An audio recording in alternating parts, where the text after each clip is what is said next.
Okay, so I'm here with Todd Stevens. He's the filmmaker behind Crownsville Hospital, From Lunacy to Legacy. Welcome to Brussels. Welcome to our film. Thank you. Congratulations Thank you, Steve. on the film. Thank you. Thank you for joining us. So I know what it's about, but if you can give us a synopsis, please. Well, sure. My documentary film is a feature-length documentary, and it's about Crownsville Hospital in Maryland in the USA. And it's one of the first hospitals built for the black population in 1910. And so my film focuses on the dark side of the hospital, on the horrors that took place, the experimentation. It was not a place for healing. Basically, people were prisoners, and it was very difficult to leave sometimes. Sometimes people were lifers in that hospital. So it follows the history of the hospital from its inception in 1910 until its closing in 2004. And I suppose in those days, I mean, it's relatively recently closed, but it would be very easy to put someone in there and just forget about them. Not unlike today, where you hope it would be more difficult today, but I guess the documentation and the opportunity to just never see them again existed. I guess it must have been. I mean, I know it's pretty horrendous. So how did you get to? Did you know about this? I mean, what was your involvement and why you decided you wanted to make this film? Oh, sure. Basically, I used to live 2 miles from the hospital. Right. And I used to pass by it often, and I would get this very sad feeling when I drove past the buildings because they have bars on the windows, yeah, and the windows are usually broken, and there's some graffiti, and the buildings are falling apart. They're in decay. Yeah. And so just it was sort of a haunting, sad feeling whenever I drove past. And I have a film degree, and I've made a lot of short films in the past. Yeah. And I wanted to make a feature film. I wanted to do something on a larger scale. And I thought that would be a perfect topic. And so I looked around on the internet, and I thought, oh, someone's already tackled this, I'm sure, because it's such a rich subject. But when I looked closely, I couldn't find that anyone had done a film about the hospital. So I thought, well, why not? Why not give it a shot? So then you got to tell us a little bit about the research, because I know this is often very involved and takes a long time. I guess it probably took longer to research and make the film, I don't know. But then you've got to get into the archive, then you've got to get the permissions. And how does that all happen? How long did that take? Oh, I mean, the film took 5 years to make, mainly because of the interviews. I interviewed over 50 people. Yeah. And it was hard to find them and then to convince them. A lot of them didn't want to talk. Yeah. They were afraid. Yeah. One person said, I'm afraid they might take my pension away if I talk to you about the hospital. And one person said they had signed an agreement, a contract, with the state. Right, an NDA? We call it an NDA. I don't know if you call it like a non-disclosure agreement. Right. That said they would never talk to the press about the hospital, about Crownsville Hospital. So there was a lot of... it's strange because even though the hospital's been closed for 15 years, it has a lot of power still, a lot of power over people. And the thing is, Todd, as soon as I hear that I can't talk to you, I'm kind of thinking, what are you hiding? Exactly. Which is probably the first thing you thought. Exactly. I heard some stories. I can't confirm them, but people told me some things that were disturbing. And this is stuff that's not explored in the film, I guess, or is it? True. And there was also a young lady that came out. Actually, quite a few ladies came out after the film was finished who wanted to speak with me about they had been abused and raped by orderlies at the hospital, by staff, and by other patients. And one in particular, I thought, well, maybe I could interview her and put her in the film, even though the film is finished. In the end, she decided not to do it. She said, look, I have a family. My husband knows I was at Crownsville Hospital, but my children don't know. So in the end, she decided not to do it, but she initially was interested. So yeah, because the trouble is, it can be a big ask, can't it? You know, I mean, obviously you're doing it for a really honourable reason and a perfectly legitimate reason, but yeah. So the research took the longest time, and the interviews. I went to the Maryland archives to get some of the stills, but they had a lot of stills from the 50s, and so I needed more current stills. I needed earlier stills. So of course you can buy some stills online. Getty Images has some stills, but they sell them from $300 to $400 a still. No way. So you know, after a couple stills, that's a lot of money. But What? you know, Is that you right? just They charge that kind of money? they do, and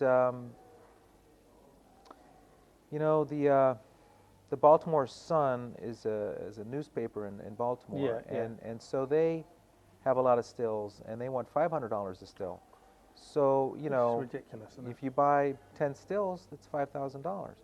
So basically, one thing you can do is when I interviewed the subjects, I would ask them, "Do you have any photos of you when you were at the hospital, when you were working?" And some did, Excellent. some didn't, because if you think about it, why would you take pictures of yourself at work?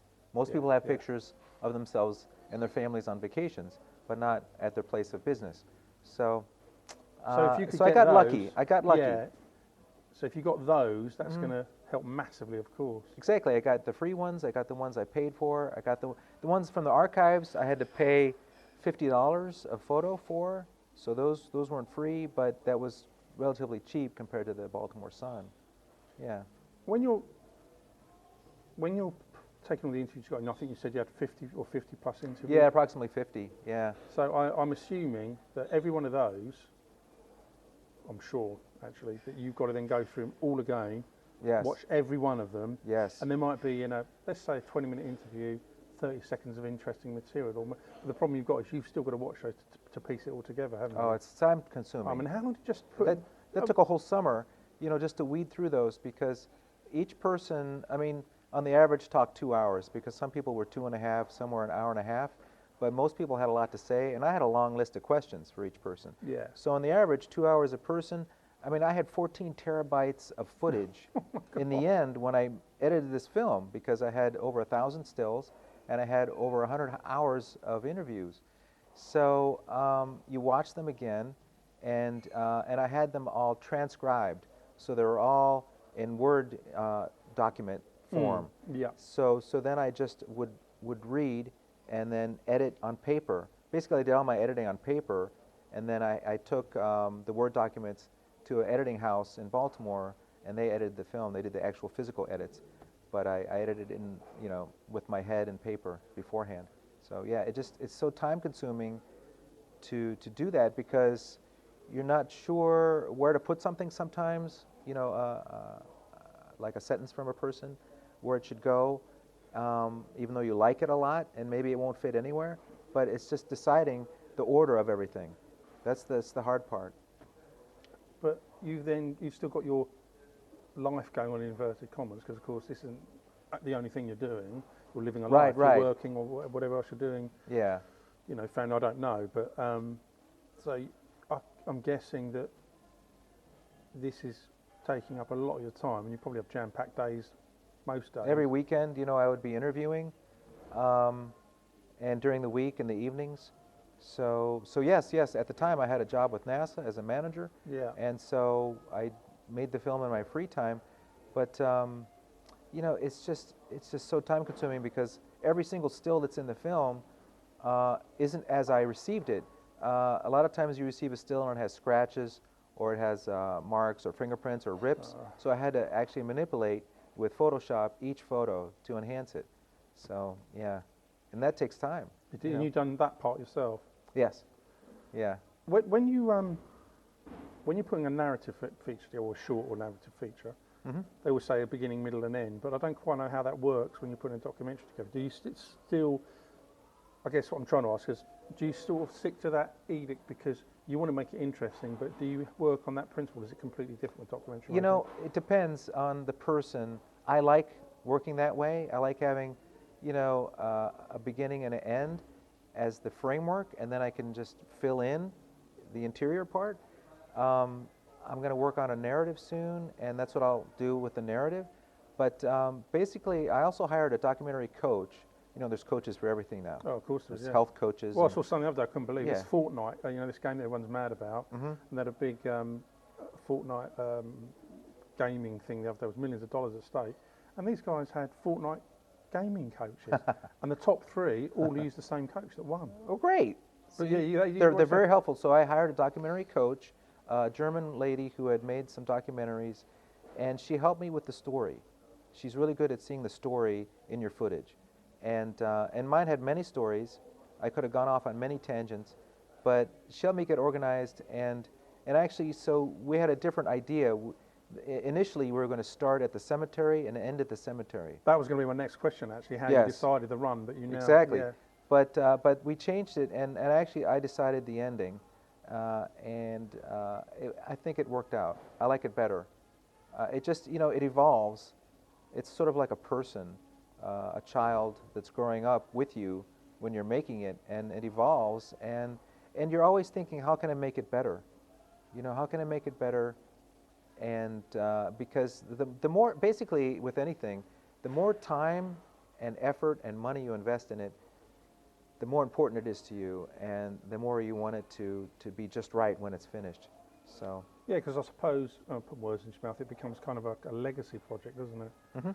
Because you've invested so much, not just money, but the time and effort that you've got to see it through. You've got to make sure it's the best you can do. And it was my first film, feature film.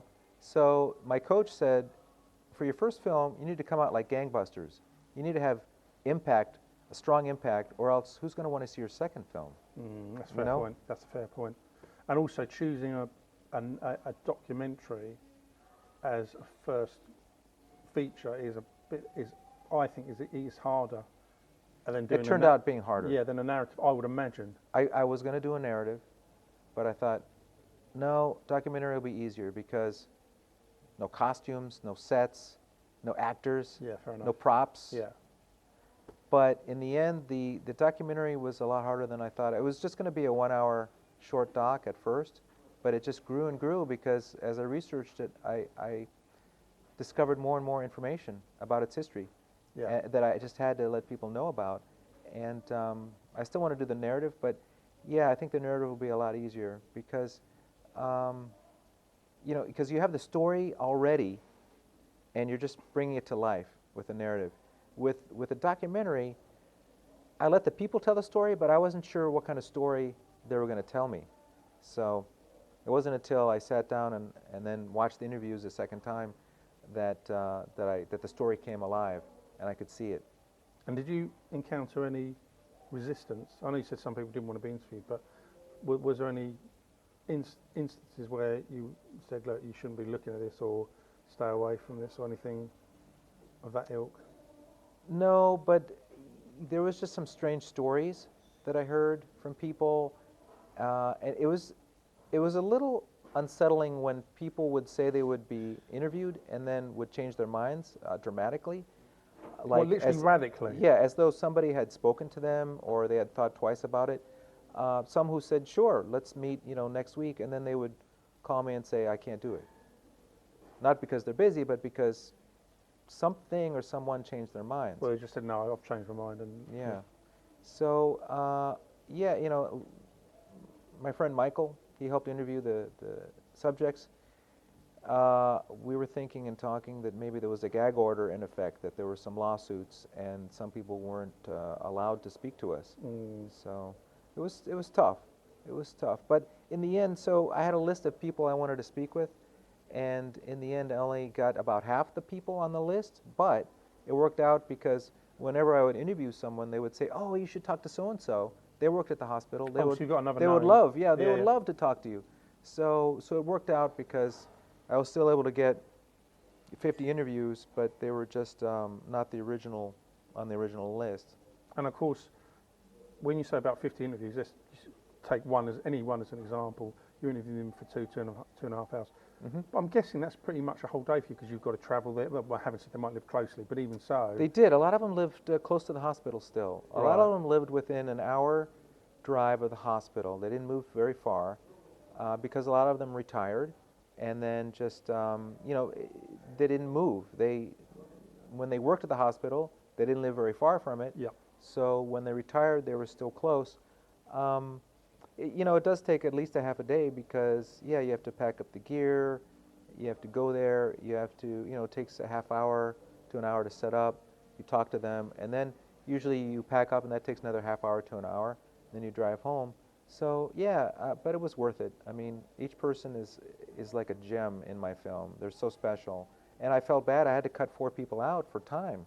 You know, there was... oh, right, so you had 50, but yeah, it could have been 54, 55. it could have been more, but it's like for festivals, you need to keep it... we were striving for 100 minutes, my documentary coach and I got it to 108, but it's like really festivals want, 80 minutes for a documentary, because that way it's easier to program. They can have Q&A. So, yeah, I just didn't want to cut it any further because I didn't think it would have as much impact. It wouldn't be as powerful. Well, then that leads me on to ask, if you have to do a 50-minute cut, well, obviously anything's possible. I mean, that's going to be... You could. I could for Wow. TV for like a 1-hour show, but I don't know. I mean, it's almost not worth it. You'd be calling Heather back to work on it again. Yeah, I mean, she's editor, isn't she? yeah, I mean, it's just not worth it because all that hard work for that short amount of time, it wouldn't do it justice actually, because in reality, I believe somebody like Ken Burns should grab the subject and make a miniseries out of the hospital. It's so diverse. There's so many tangents I didn't go off on. I mean, I mentioned the cemetery, but you could make a documentary just on the cemetery alone. It's so interesting. So, yeah, I think it needs more time, actually, instead of less time. And I know you mentioned you've got something else you're working on at the moment. Can you tell us about that? Well, sure. So once and this is narrative, isn't it? Well, not yet. Okay. I have to write There's a story here. Yeah, I have to write the script for the narrative, but I have a great idea Yeah. that I've had for about 15 years. I just have to write the scenes and the dialogue. But so when you have the equipment, you sort of have the bug to film. And so when I was shooting Crownsville, I also shot 2 other documentaries, and I'll work on those this winter. And one's about a New York conceptual artist named Dennis Oppenheim, and another one's about fellows in a car club that race slot cars. Right, okay. So, yeah, look for those in the future. So those are, on the horizon. And then I have ideas for 2 other documentaries. So I'm always thinking, and I always want to make some kind of a project because they're just so much fun and so rewarding. Yeah. But yeah. I guess in the overall scheme of things, you're happy with this. I know it's a silly question because it's well, yeah, it's tough because you always want to go back. Whenever I see it now, there are things that I would change to enhance it, but it is what it is. It was, it reflects a period of my life, and sometimes, you don't want to go back. You want to go forward. So if I hadn't shot other documentaries, and if I didn't have ideas for future films, sure, I would go back and maybe reshoot some scenes. One thing I didn't put in my film is reenactments. Usually I don't believe in those. There's a cheesy TV show in America called Dateline, and it always has reenactments of murders. And so I could have put some of those in my film, but I didn't want to. I didn't want to cheapen it and lessen it, and also they're expensive. Because for a little 5-minute scene, it's a movie. So you need actors, you need costumes, you need sets. Yeah. So it's not easy. So. And what about the animated sequences? I know we spoke off camera about. Sure. Why did you decide to do those put those in there? Well, sure. Like I was saying earlier, I've been to a lot of festivals, and I've seen a lot of documentaries. That's my favorite genre, and I've noticed that a lot of them have used animation over the years. It's a trend, and also some of the topics that were discussed in the film are disturbing, and so I sort of wanted to make them easier to digest for the viewer, So during those instances, I had animation added, and I also wanted to be sort of artsy. Yeah. I didn't want the film to be just talking heads. Yeah. That's so boring. Remember the documentaries from the 50s and 60s? It was stills, talking heads, stills, you know, It wasn't really some dynamic, B-roll. was it? Yeah, so I wanted to make it interesting. So I have some animation, some interesting original music. Yeah. So yeah, I tried to give it like a mood and an ambiance. And quite interesting what you're saying about the music. Again, that's not necessarily something you come across too often in documentaries. They're often flat, aren't they? Yeah, usually it's background music or it's generic. Yeah. And I didn't want that again. I wanted it to be special because the hospital is so special and unique. So there's a composer in my hometown, Annapolis, Maryland.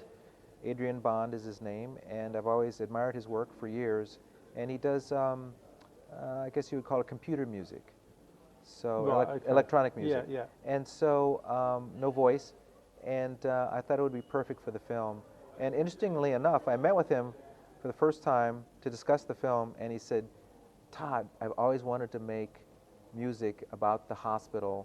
One of the reasons was because when I was younger, I was stopped by the police on the street, mistaken for an escaped patient from Crownsville Hospital. Oh, So it's that always must been have been scary. It's always, yes, it's always been in the back of my head that I've always wanted to work on a project like this. And he did it for no charge, no fee. Wow. He did it for free, about 45 minutes of original music, and it fits perfectly.